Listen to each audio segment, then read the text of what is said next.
No ar, TV Correio, com o nosso novo quadro Clássico é Clássico.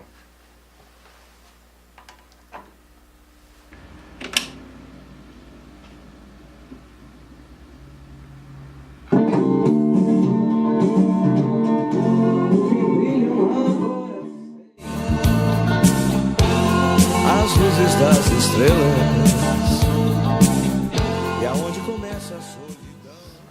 Pessoal, olha aqui, nós temos nas minhas mãos o disco 3 do Celso Blues Boy. Esse disco aqui, ele foi gravado no verão de 1987 e foi lançado provavelmente em 88, o finalzinho de 87. Então agora em 2018, esse disco está completando 30 anos da gravação, que já foi, né, no verão de 87, e talvez 31 da gravação e 30 do lançamento.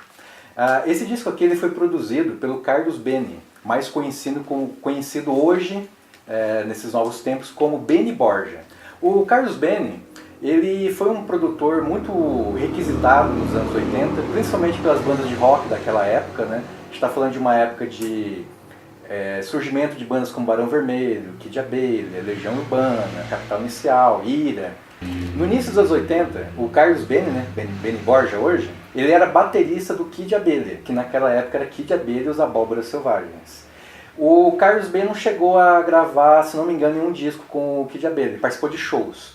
E um desses shows que ele acompanhou no Circo Voador, que é uma conhecida casa de shows no Rio de Janeiro, que na época era ponta de lança de bandas, principalmente do Rio de Janeiro, mas também de bandas que vinham de São Paulo, Brasília. Era obrigatoriedade passar pelo Circo Voador.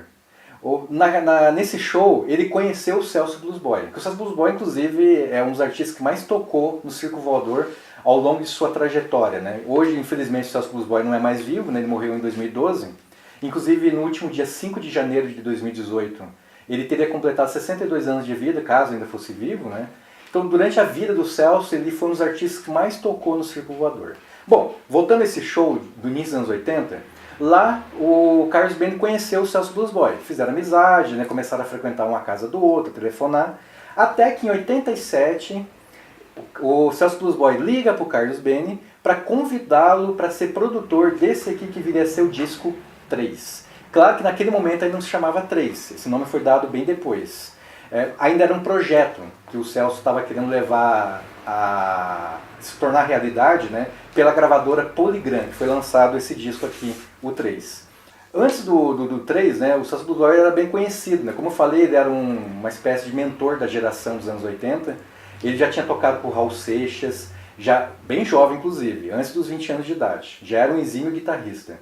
Já teve banda também, até que nos anos 80 ele resolveu ir para a carreira solo e começou a se tornar muito conhecido e se tornou uma espécie de mentor da geração de jovens dos anos 80, inclusive o Kid de Abelha, que a gente está falando aqui do Carlos Beni. Esse disco aqui, ele demorou em torno de 70 dias para ser produzido, esse disco. Ele tem umas faixas muito interessantes, né? A Isso Chama Blues, Deixe Isso Acontecer, The Natural Blues, que é uma faixa instrumental, Lá Vem Ele Outra Vez, Vem Buscar o Que Sobrou, Sempre Brilhará, que é um dos clássicos do repertório do Celso Blues Boy. Toda esperança sempre brilhará do outro lado da noite, aonde você está. Bom, o Celso, ele era um cara que tinha bastante conhecimento de riffs, sequências melódicas, assim, em termos da parte musical.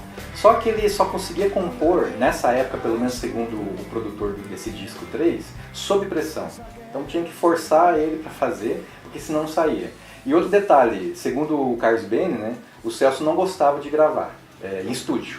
Ele gostava muito de tocar, né, fazer as músicas ao vivo, só que quando tinha que parar, repetir, porque isso é muito comum em estúdio, né, os músicos sabem disso, né, ele não gostava muito, ficava irritado.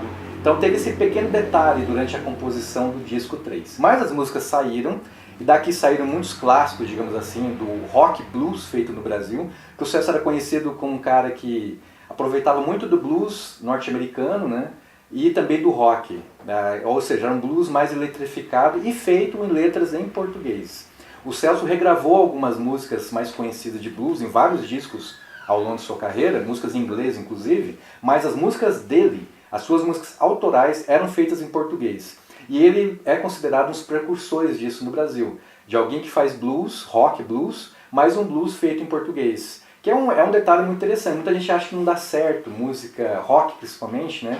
Rock mais pesado, me refiro, feito em português, ou blues feito em português. Mas o Celso, a vida inteira dele, ele apostou nisso.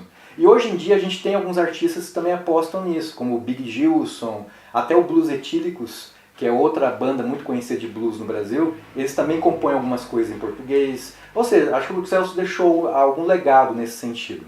E do repertório, eu só gostaria de destacar uma das músicas desse disco aqui, o 3, que é a famosa balada Sempre Brilhará. Segundo Carlos Beni, o Celso não estava apostando muito nessa música. Ele não achava que comercialmente, ou no meio radiofônico, essa música fosse estourar, como aconteceu depois, né? Mas na época do disco, esse daqui, ele não apostava tanto. Foi o Carlos Beni, segundo o que ele informou pra gente, que forçou o Celso a gravar e teve vários arranjos diferentes, várias versões, até que essa mais clássica entrou no disco. Na verdade, o Celso Blues Boy ele gostava de recriar, de usar novos arranjos para músicas conhecidas dele, tanto em discos de estúdio quanto em discos ao vivo.